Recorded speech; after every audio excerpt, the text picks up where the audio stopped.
Ladies and gentlemen, welcome back to the France Country series. I just can't stop adding videos to this country series because it's such an interesting, fascinating place where so much history took place. And so one more that I wanted to add here is what if Napoleon never rose to power by AlternateHistoryHub. Recently, we've checked out Oversimplified's The French Revolution and Oversimplified's Napoleonic Wars 2. And within this video, if you've seen those before, or you've seen my reactions to that before, there's going to be a lot of repeat information here. About the first 12 minutes of this video is just sort of a summary of everything that sort of happens during the French Revolution and during the Napoleonic Wars as well, and sort of this brief summary of his life. So what I'm going to do is I'm going to put a time code. It'll be right here. So skip to that time code if you just want to get to the alternate history part. I'll also do it in the YouTube description below too. So you can see the little, the time tracking thing with the chapters. Yeah, so you can see that too. Other than that, I'm really interested for what he's going to say about this, because what if Napoleon rose to power? I mean, that is just what happens next is one of the most difficult alt-hist scenarios, I think, in my opinion, because there's so many things that can change here. Do we get, for example, do we even get a World War I, right? Do we get the Franco-Prussian War? That video's up next. Does that then spiral into other things, right? So what really does happen here? Do the revolutionary ideas, do they never spread? Yeah, it's going to be tough to predict. So if you're looking just for the alt-hist, like I said, skip to that time code that was there before. And if you're interested in the summary of Napoleon Bonaparte's life, we'll get right into that. I won't be pausing too much for that. I would suggest that you go check out the two oversimplified videos. Thank you all very much. If you haven't already yet, please remember to like, comment, subscribe. Let's get into it.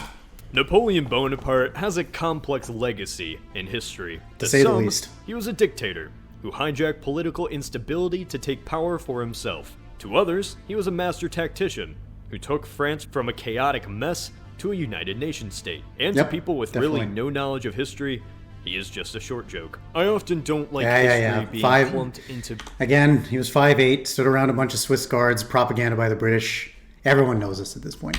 Being the accomplishments of a single person. Napoleon, however, used his military and political knowledge to seize absolute control in one of the most unstable political situations ever seen in Europe. Not only did Napoleon stabilize France, he turned it into an empire, for a short amount of time, that went in a decade from practical anarchy to defeating monarchies. The Napoleonic Wars changed the face of Europe on a level comparative to the World Wars. Napoleon's actions arguably killed millions of soldiers and innocent civilians, but directly led to what we know today as modern-day Europe. So, that spurs the... So that's kind of an interesting thing too. So I think that sort of in the popular culture sense, that World War I and World War II are sort of thought of as the most defining, world-defining wars of all time.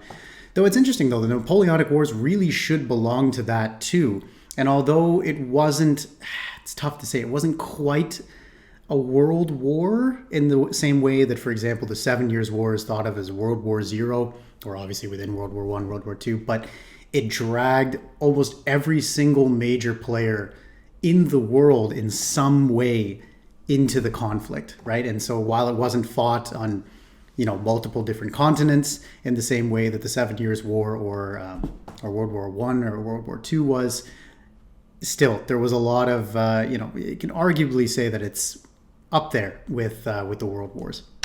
Question: what if Napoleon never came to power? What if in an alternate timeline somehow Napoleon just never took charge? How would this change the history of the world? Well, kiddies, once again, here is one scenario. But first, as usual, some context. If you want to skip straight to the scenario, click here. For one of the most influential European leaders of all time, Napoleon's history is not well known to the general public, at least in the United States, other than heads go flying and Napoleon deems himself emperor of mankind or something. If we want to talk about how Napoleon took power in France, we need to talk about the events that led up to that. Good old-fashioned revolution. Before the revolution, France's society and government could be split into three estates: the clergy, who represented the Catholic Church, the nobility, the wealthy landowning elite, and the third estate, or everyone else. They which was 90% of the population. Representatives from these different classes occasionally met in the Estates General. I say occasionally as in every century or so. The Estates General wasn't like a parliament.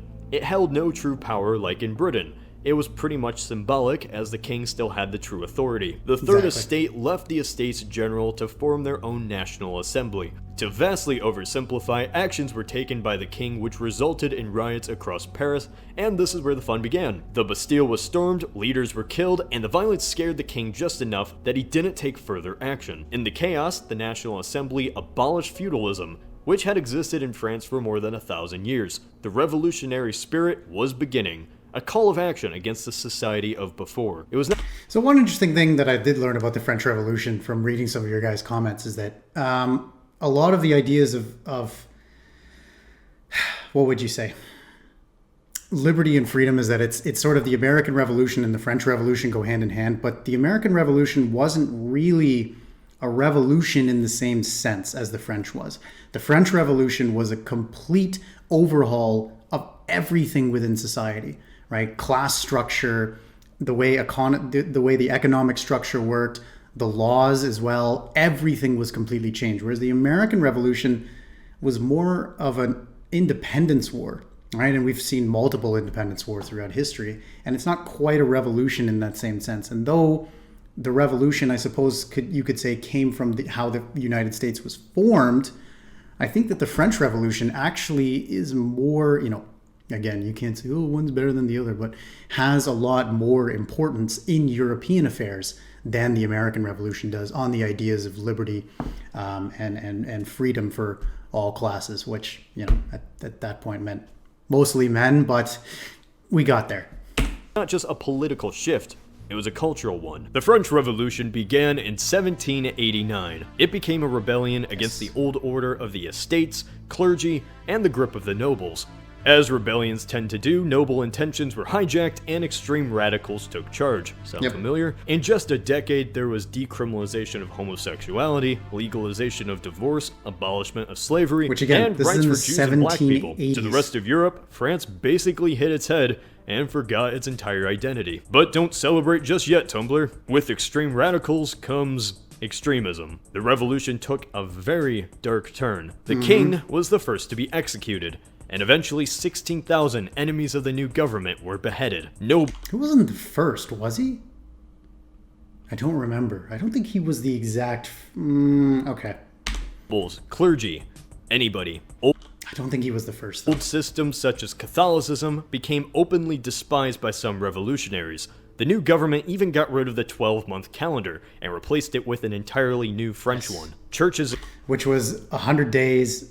it was 100 seconds to 100 minutes to something along the lines like this. It was sort of like a metric system equivalent, I suppose, for the calendar, which was then immediately scrapped by Napoleon. And clergy were even attacked. This didn't really go over well with Catholics, even if some were opposed to the king's rule at first. So this is where the fighting began. Revolution breaking out into civil war isn't just a Middle East invention. If you were a monarch and saw another monarch get executed, you'd be kind of worried. Maybe hope your people don't realize you just spent millions of dollars on clothes while they go hungry. So you try to stop it from spreading, and that's what the other monarchies went and did. War was declared by Austria, Prussia, Britain, you get the point. In the span of 2 decades, France was not only in turmoil within itself, it was at near constant war with a new diverse cast of enemies. After a series of failed governments, the final, simply known as the Directory, took stage. The Directory was really no different than past governments. It imprisoned and often executed anyone they saw at odds with their government, while ironically criticizing the former regime for doing the same. So during this whole mess of a situation,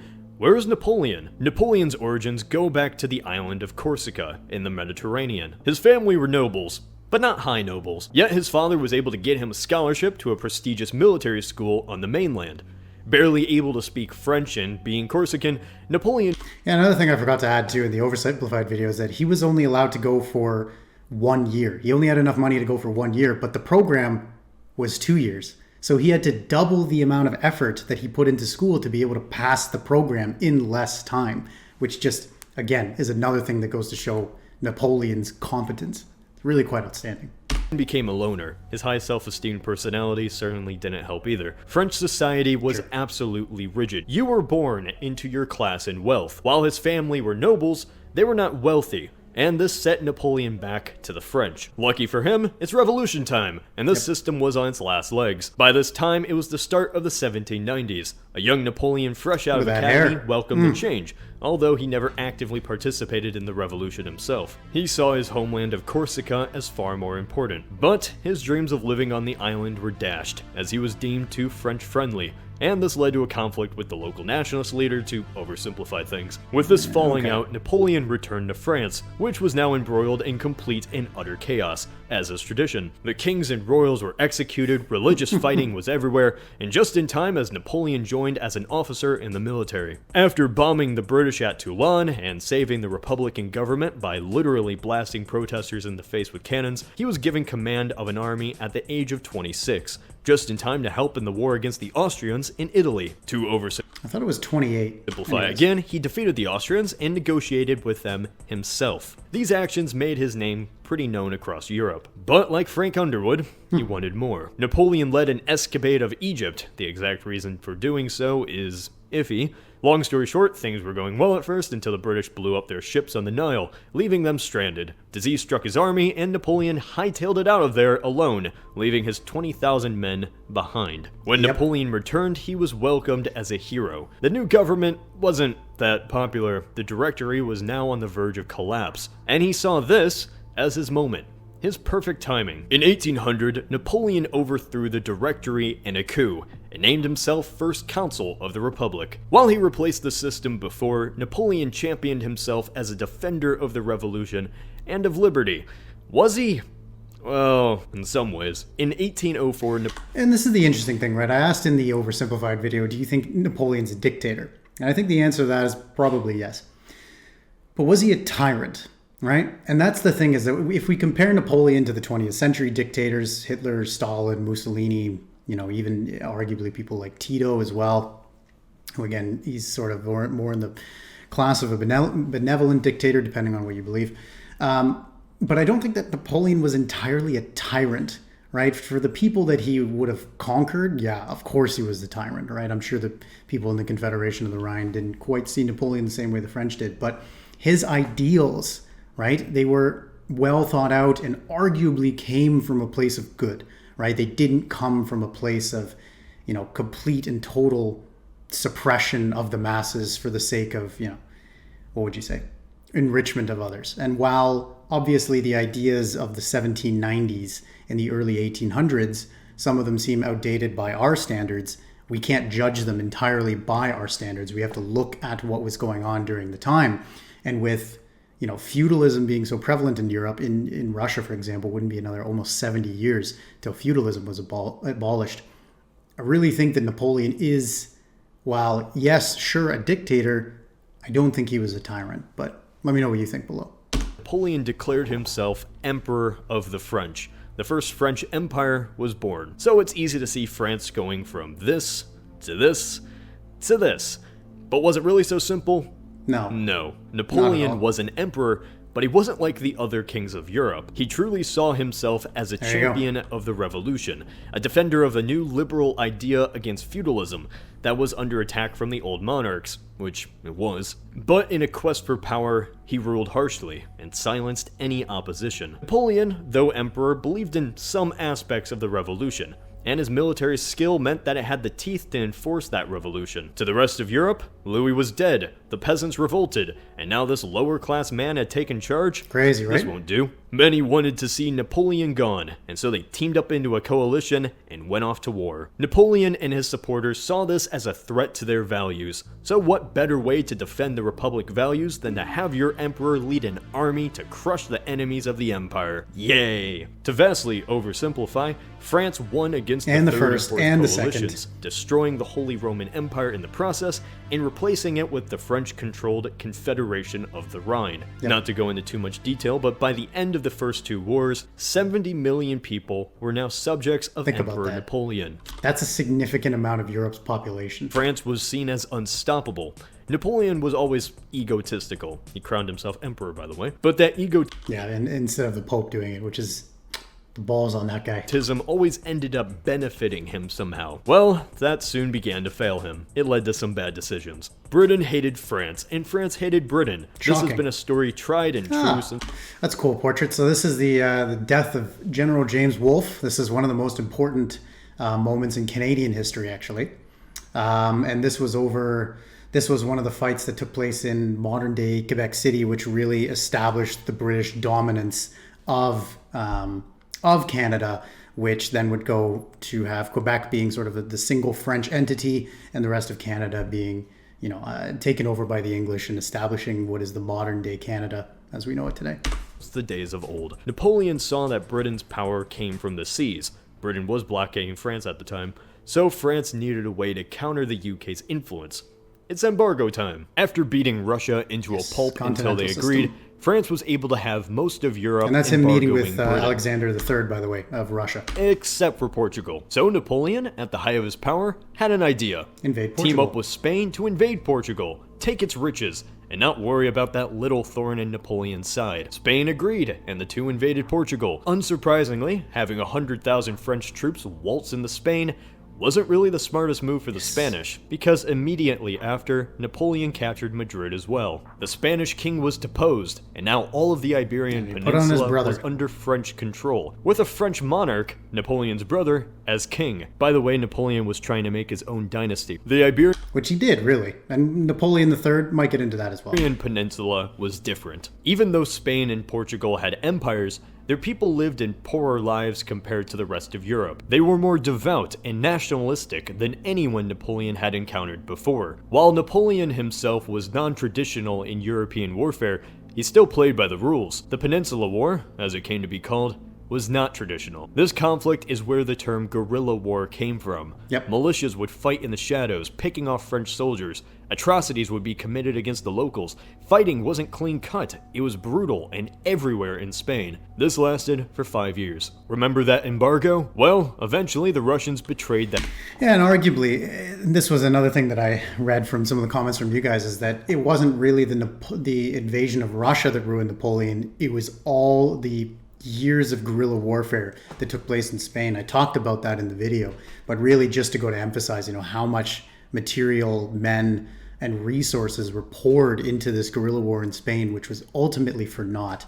And, the question is that would the Spanish monarchs have invaded France or something along these lines, made some sort of alliance with Britain? Was it worth it to actually invade Spain?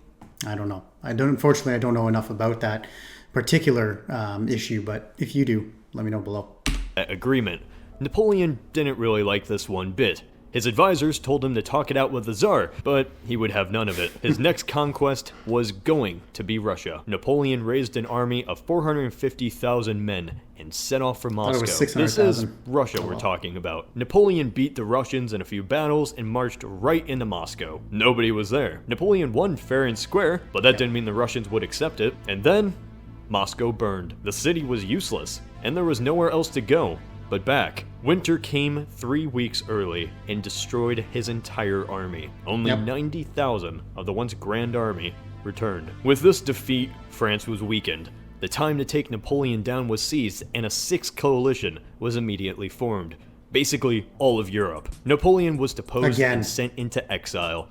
He became Emperor of Elba, a tiny little island next to Italy. He grew bored and literally escaped, returning to France. He convinced the army sent to kill him to join his side, and he retook Paris, ruling for 111 days. Of course, this was a no-no, and a seventh coalition was formed. Napoleon's army had one last stand at Waterloo. As we know, he lost, and was sent once again into exile. This time, not a nice Mediterranean island, but a British colony in the South Atlantic. This was a fate worse than death to Napoleon, who saw his empire entirely crumble.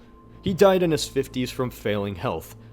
Or poisoning, depending on what you believe. Writings one last effort to immortalize himself. What if Napoleon never came to power? In this alternate timeline, All right, so here we go. So if you've skipped this far in the video, hello. Let's see, what if Napoleon never rose to power? Because, there is a ton of things that are going to change. So I'm really curious to see where Cody goes with this one. Say that one thing that changes is Napoleon never becomes first consul or emperor.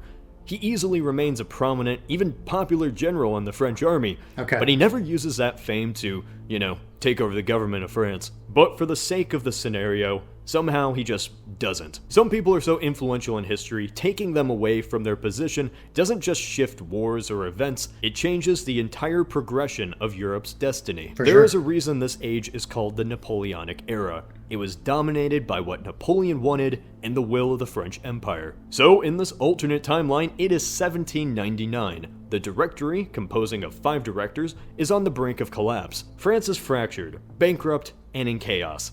This issue was slowly solved when General Bonaparte took charge, but instead, his attempt at a coup fails and just creates anger across French Parliament. He is outcasted for his bold gamble at power. In this alternate timeline, France is more of the same as it's been for the last decade. Instability, corruption, bankruptcy, endless wars. There is no French empire that conquered land and installed new leaders. Instead, there is just a country racked with corruption, bankruptcy, and fighting in the streets. This fighting is important to note. Without Napoleon, it's possible France would have just descended into absolute civil war. The policies of the revolutionaries sometimes alienated and openly discriminated against Catholics at times. This anti-Catholic mentality isolated a lot of still devout people, who then chose to ally themselves with the old order of the monarch. These tensions might explode in this alternate timeline, as lawlessness consumes what stability is left in France. This isn't too unimaginable. The war in the Vendée in our timeline led to royalists and republicans massacring enemy civilians in the streets.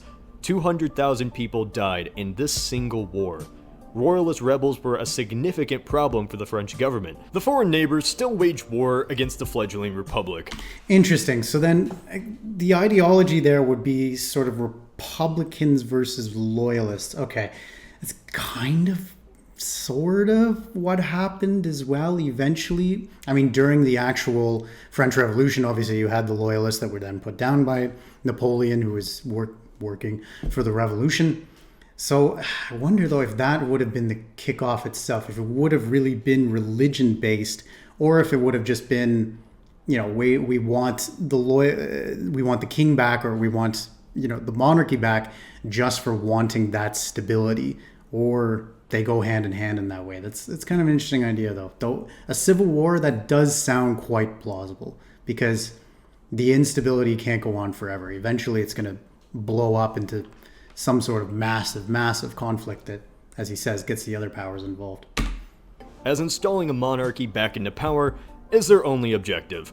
The specifics of these alternate wars in politics I can't really say, but it's easy to assume it'd be the same players as the 1st through 7th coalition, so that's not much of a shock. By removing Napoleon, it's entirely likely new players could have come into influence in France, maybe have their own policies like Napoleon or Robespierre. We're predicting from 1799 onwards, when it's possible in the turbulent French government, things could have changed very fast. It's pretty much certain the rest of Europe would have invaded once France became too tired to fight back, and reinstall the monarch back to the throne. Interesting. What's another thing they could have done is they could have split France up. They could have been taking territory off of France as well, too, and expanding their own influence. Can you imagine if you had a France that was divided among, say, for example, maybe Spain and the British and Prussia and maybe even Austria? That would be really, really fascinating. Sort of cutting France into pieces and then installing a king and saying, okay, look, we installed the king again. Now you owe us. And that's going to be in the form of territorial changes. And what would have happened then? That's really interesting. In this alternate timeline, without Napoleon, the Napoleonic Code would not exist. True. Shocking. Yep. But what is the Napoleonic Code? Before the French Revolution, laws and the interpretation of those laws changed entirely on where in France you went. Some factions held some control over some laws, others in other laws. During the Revolution, abolishing this was considered, but never put through, until Napoleon. The Napoleonic Code was a clean slate, a secular and classless interpretation of the law and justice under it.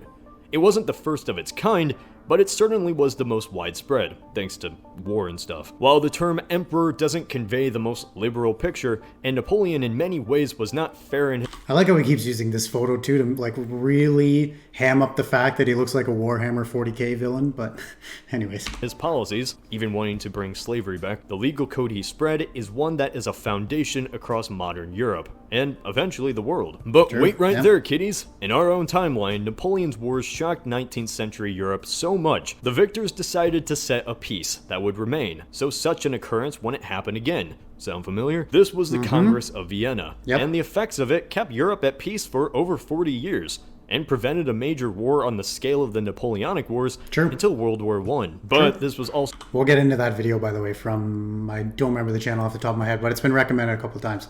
We'll get into that. So probably just a way to stop the ever-growing spread of liberal ideas. Liberal as in against monarchies and authoritarianism, that sort of communist stuff, you know? In this And that's the interesting thing, too. So would the, I don't want to call them revolutions, but would have the uprisings, right? The Frankfurt uprising, for example, in Germany, and I want to say it's the 1840s, maybe 1860s, maybe the liberalism, right? Small L liberalism, maybe that would have risen up in Germany then. Maybe that would have been more successful. Maybe it could have been also within Austria? I don't know. Alternate timeline, without Napoleon, this council never happens. And ironically, isn't good for conservative... Okay, speaking of 1848 Germany. Monarchs, as revolutionary fervor and liberal nationalism go unchecked across Europe. The early 19th century would not see peace, but a period of massive upheaval... Speaking of the Frankfurt... Exactly. And then that's the Hungarian flag, no? Yeah. So that's the thing, is that would we, instead of looking at the French Revolution being the introduction of liberal ideas, would it have been, for example, the German or the Frankfurt Revolution? Exactly. Cool. It's kind of a cool idea, eh? Competition through war. So what does this change? The unification of Germany and Italy. Let me explain. Huge. Napoleon in our timeline destroyed the Holy Roman Empire, which at the time was basically just a united band of German kingdoms and small states which had existed for 1,000 years but lost its luster.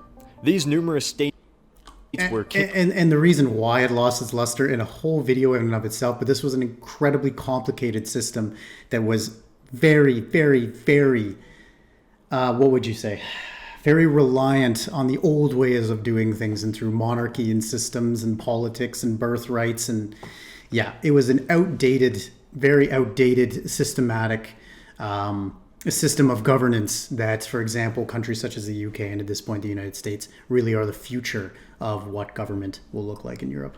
Kingdoms, Princeton, and not the specifics of the United States, might I say, with how they function overall, but in terms of that bringing small L liberalism to Europe.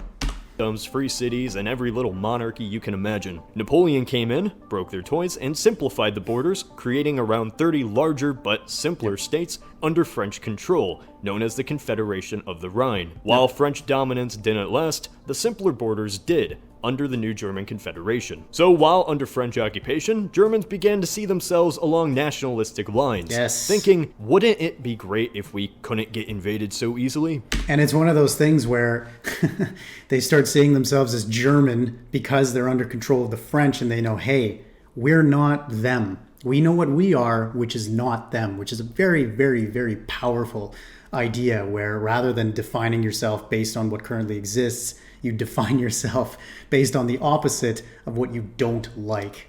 In our timeline, liberal revolutions in 1848 spurred for that was the year 1848 calls of unity. But the question was, who would lead this new German? Maybe I should get that painting. Maybe put that right here. Like maybe get a poster of that. That could be kind of cool, actually. That would work a lot with this channel, I think. Well, Prussia, that's who. And Prussia wanted a Germany controlled by Prussia. By the 1870s, Prussia had taken most of Germany, beat Austria and France, and declared a new German Reich in Paris after beating the French, setting the stage for everlasting friendships and love, of course, all thanks to Napoleon's occupation in the first place. In this alternate timeline, without Napoleon, the Holy Roman Empire still struggles to continue on throughout the 19th century, including all the political squabbles inside of it. In fact, the Austrian Empire just simply doesn't exist. It was only declared because Napoleon declared an empire of his own. Because the empire stays alive for a few more decades, that means there is no German Confederation, and no simple, relatively way for Prussia to rise. Prussia is unable to economically control the smaller German states. There is never a sense of economic unity, which drives the push for centralization. which then allowed for a military victory to create an autocratic state. We could see Germany eventually Bevölkerungsdichtigkeit. Oh, okay, Dichtigkeit. unify, but it would not. So this is just a population map, by the way. So then the darker brown is the more people that live here. Which is kind of funny that even in Westfalen, Nordrhein-Westfalen, even to this day, this is the most populated area, even of modern Germany, actually. Funny enough. Be under the swift effectiveness of Otto von Bismarck as in our timeline. All options are open, so to say. Germany could have went down different paths when unified. Either an Austrian-dominated state with less centralized control, a liberal constitutional German monarchy, like attempted in 1848, same flag too, or the autocratic militaristic Prussians who, through blood and iron, conquered their neighbors. See, the big question for Germany in this sense is what happens with Austria, because Austria is such a powerful, country at this point, is such a powerful force. And if they had have made more moves into sort of breaking the Holy Roman Empire and establishing control in that sense, would we have seen a more Austria-dominated Germany, right, with more influences in that sense, rather than, as we would see, the Prussia-dominated Germany? Would there's sort of been some link here between Germans seeing themselves as Austrians or Austrians seeing, you understand what I'm trying to say, of what would sort of the link be between these peoples, right, which would eventually lead to a reunification? Would we just see a massive Austria? That's kind of the interesting question, is where would Austria go? Without Napoleon, the odds aren't simply put in Prussia's favor anymore. Your future is anything you make it. Sure. Now, Italy shares the same story too.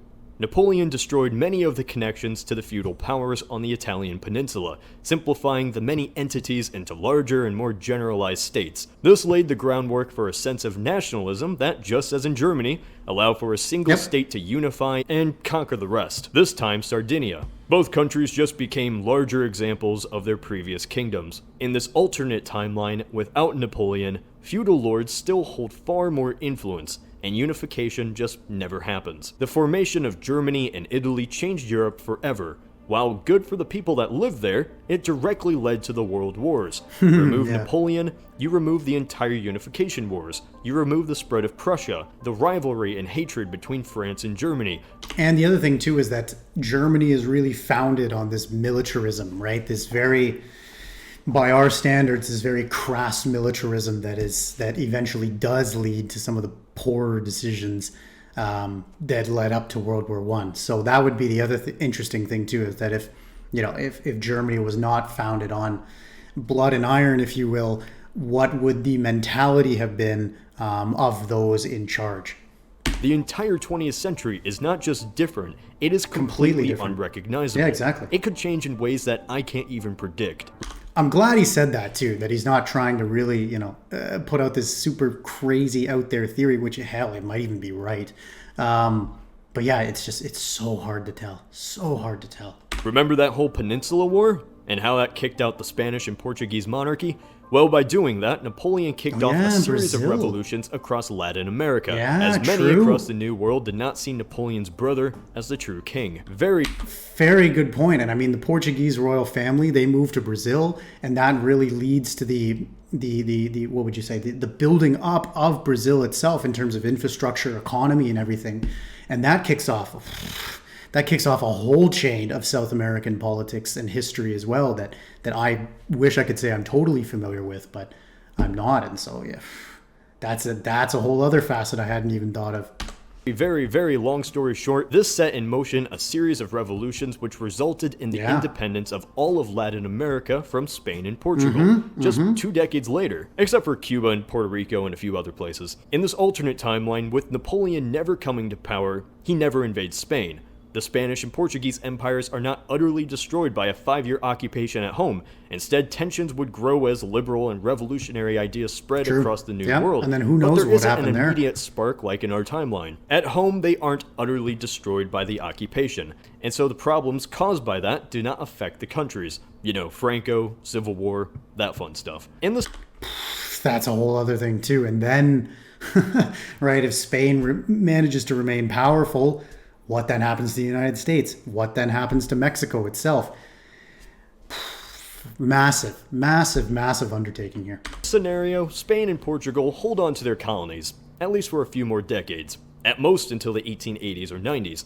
That's good for them, not so good for the land of freedom. And this brings us to the United States. The US and Spain. And this isn't even talking too about what does Britain do? What does Britain do if they have a France that's, what would you say, docile, so to say, with a monarch reinstalled? How does this change British politics, right? What does this do for the fate of, say, something like Canada as well?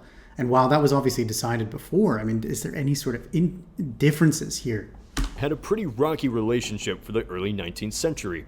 The US was a growing power and was a threat to the weakening Spanish Empire, even before Napoleon. In this alternate timeline, that tension easily spills into violence. For example, Texan rebels revolting in New Spain territory wouldn't just cause a war between US and Mexico, it'd cause a war between the US and Spain. But this is only one example. At this time, Manifest Destiny was everything to the US, and in this alternate timeline, it'd be a far harder endeavor. Here in America, we're taught that Napoleon sold Thomas Jefferson the Louisiana Territory, effectively doubling the size of the country.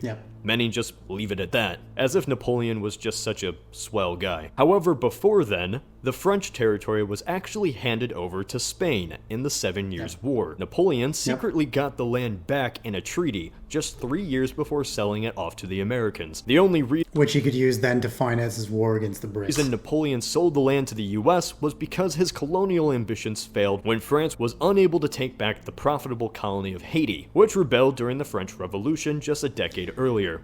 And that's a whole other thing too, between Haiti and the Dominican Republic and all the history that happens there. What changes in that sense? So in this alternate timeline, without Napoleon, Spain keeps the Louisiana Territory, and even though only Native Americans live in it, this region remains under Spanish control. In this alternate timeline, Manifest Destiny is probably a much more complicated turn. Instead of just one purchase, it may be a series of purchases, invasions, or incursions, as the United States either negotiates, buys, invades, or Texases their way into taking the land. Either way, Spain plays a much larger part in US history. Even with this, there is still a significant delay. Without an easy migration west, colonists don't arrive as soon as they did in our timeline. States don't pop up as fast either. Kansas, Arkansas, Louisiana, all states born from this purchase are either never founded or take longer than one simple grab. Whether a state should be a slave or free state divided the country entirely. It meant the balance of power in Washington and ultimately led to the Civil War. Delaying this tension by having the US focus on getting the land first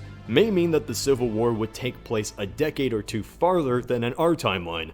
Which would have meant that the weapons of war would have been a decade or two more destructive as well. And what that could have changed as well, the influence on military technology, while the American Civil War was obviously not as influential as, say, for example, World War I, or even the Napoleonic Wars in terms of tactics and whatnot.